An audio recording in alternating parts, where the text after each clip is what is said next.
L'accord de Samoa, signé à l'issue du Conseil conjoint des ministres de l'Union européenne, de l'Organisation des États d'Afrique, des Caraïbes et du Pacifique, marque un nouveau départ dans la relation entre les deux entités. La solennité donnée à cet acte historique témoigne de l'importance qu'on lui accorde en réalité. Nous arrivons à la fin du cycle des négociations qui ont commencé en 2018 pour l'accord post-Cotonou. Beaucoup ont dépensé de leur savoir-faire, de leur temps et de leur énergie pour produire le traité de Samoa signé cette semaine. Je salue à cet effet les efforts des négociateurs pour parvenir à un consensus entre les parties. The consensus of 106 countries on the Samoa Agreement text. Nous rendons hommage aux négociateurs en chef de l'OEAC et de l'Union européenne, notamment le professeur Robert Dussey, ministre des Affaires étrangères du Togo, et Jutta Orpilenen, commissaire européen chargé des partenariats internationaux de l'Union européenne. Aujourd'hui, je suis très heureuse que vous soyez là tous les deux pour la signature de l'accord. De part et d'autre, on semble noter la satisfaction des acteurs de premier rang. Oui, je suis très satisfait puisque nous avons signé un accord. C'est un accord très important. Également, vous savez que ceci nous a pris énormément de temps.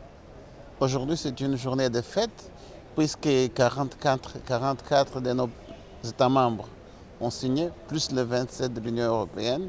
Donc, nous sommes en mesure de pouvoir créer maintenant les conditions d'appliquer cet accord. D'ici, entre janvier et mai, on va travailler sur les modalités d'implémentation de l'accord, parce que l'accord rentre immédiatement en effectif, n'est-ce pas? Donc, on va donner quand même de la chance à ceux qui peuvent encore signer entre maintenant et le mois de décembre. Mais je crois que cet accord est quand même très important puisqu'il définit les rapports entre l'Union européenne et l'ensemble de nos pays pour les prochaines 20 années. Tous les 79 pays que compte l'OACP n'ont pas signé l'accord. Par contre, l'Europe a fait montre d'un engagement profond. Je crois que du côté de l'Union européenne, il y a des obstacles, mais ils sont déjà résolus. Par exemple, après signer l'agrément, la Hongrie a fait un veto avec l'idée que l'accord c'est très ouvert au niveau des migrations et que pour lui une migration facile entre l'Europe et par exemple l'Afrique et les autres pays, entre l'Afrique et l'Europe et les autres pays. Et après c'est la Pologne qui a dit que quelques provisions au niveau des échanges des produits agricoles sont aussi pas bonnes pour la Pologne. Mais ça c'est déjà fait. Et maintenant, on a tous les pays qui peuvent ajouter ici et qui peuvent surtout faire quelque chose qui est important pour les peuples, pour les gens qui souffrent, pour les gens d'un moment difficile au monde, d'un moment de guerre, un moment de malcompréhension, un moment culturel. C'est un accord pour la paix et pour la collaboration multilatérale, c'est très important, je crois. We really hope that all Nous souhaitons que les pays de l'OEACP puissent signer l'accord, même si à la fin, c'est une décision souveraine de chacun des États. C'est le cas de la Namibie et des autres qui n'ont pas encore signé. Mais nous devons aussi tenir compte des conséquences de la non-signature.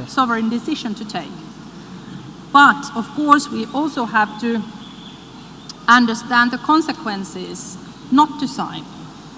So if the countries have not signed the Si un pays ne signe pas l'accord jusqu'à la fin de cette année, il y a deux principales conséquences.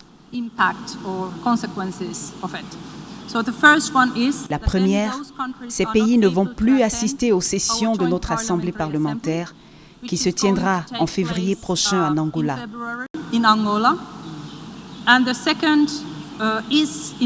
Et la deuxième, la Banque européenne d'investissement ne sera plus opérationnelle dans ces pays.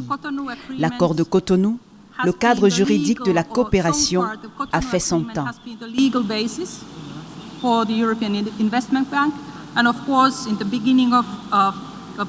À partir de janvier, c'est l'accord de Samoa.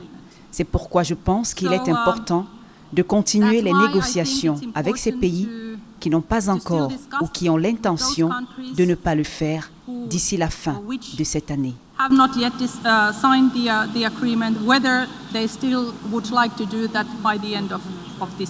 Les Européens ont déjà signé à Bruxelles. Il y en a qui sont venus ici juste pour accompagner le mécanisme de signature. Voilà pourquoi elle a annoncé qu'il y a 27 Européens qui ont déjà signé. Maintenant, chez nous, la non-signature de cet accord a des conséquences.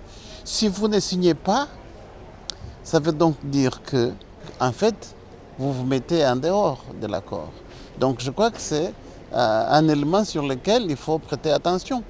Donc moi je crois que il y en a des pays qui ont demandé 6 mois, d'autres ont demandé 1 année, mais quand même, un Parlement, ça prend combien de temps pour qu'ils puissent se réunir? Donc il faut quand même que les États membres puissent dire exactement quelle est leur position. Moi j'interprète par rapport au temps que nous avons pris, certainement qu'il y a des pays qui veulent ne pas appliquer cet accord, ou bien qui ne veulent plus être dans cet accord, qui ont peut-être d'autres alternatives, ou alors il y a d'autres qui nous ont dit qu'ils avaient des problèmes politiques spécifiques. Donc on va, mais je crois qu'à partir du 1er janvier, on rentre dans une nouvelle phase de cet accord. Dans le fond du texte, il y a la dimension parlementaire qui est prise en compte.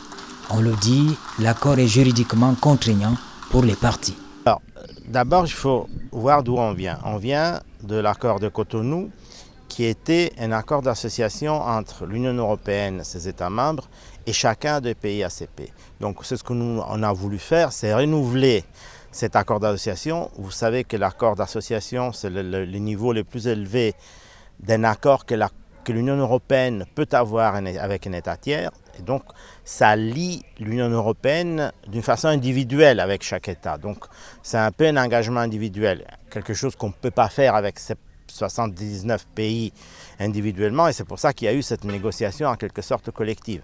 Mais ce qui est important, ça veut dire que, par exemple, dans le cas du Cameroun, le Cameroun va avoir un accord d'association pratiquement individuel avec l'Union européenne. Ça, je pense que c'est l'élément le plus important et fondamental. C'est un accord juridiquement contraignant pour les deux côtés. Donc effectivement, ça l'est aussi bien pour le Cameroun que pour l'Union européenne et ses États membres pour lesquels nous on s'engage. Et voilà, donc je pense que c'est important de voir dans quelle mesure les dispositions contraignantes de cet accord peuvent être mises en place. Ce n'est pas qu'on va imposer ou qu'une position, c'est quelque chose qui fait l'objet d'un dialogue. Et d'ailleurs, si vous remarquez la différence, dans Cotonou, on parlait des dialogues politiques. Dans les nouveaux accords, on parle de dialogue de partenariat, qui est beaucoup plus vaste et qui ne touche pas simplement qu'aux questions politiques qui avant étaient les principaux éléments de la discussion. Donc, au contraire, on veut aussi discuter, pas des aspects purement négatifs, si on veut dire, mais aussi de tout ce qui est positif et de comment on peut établir un partenariat entre l'Union européenne et chaque pays d'une façon individuelle ou à travers de configurations régionales, et donc d'appuyer cette sorte disons, d'objectifs communs qu'on peut avoir. À l'analyse, on note que les négociations de près de 5 ans ont permis de lever des équivoques, aux conséquences parfois fâcheuses. Beaucoup de choses ont été obtenues, mais je pense que surtout pour nous, Africains, rappelez-vous que dans l'accord de Cotonou, il était question des sanctions politiques contre les gouvernements africains qui ne respectaient pas certaines conditions. Mais dans cet accord, ces sanctions politiques n'existent plus. Donc nous pensons que politiquement, l'Union européenne a compris et l'Union européenne a changé aussi de fusil d'épaule pour ne plus nous imposer par des sanctions politiques quand certains pays sont déclarés ou ne pas respecter certains principes qui sont des principes universels. Donc au moins, avec l'accord de Samoa, nous avions la garantie qu'il n'y a plus de sanctions politiques contre les États africains, caribéens et pacifiques, mais essentiellement États africains parce que nous, comme Africains, nous avions beaucoup souffert des sanctions politiques qu'on ne trouvait pas forcément légitimes parce qu'elles sont parfois deux poids, deux mesures selon les intérêts de nos partenaires européens.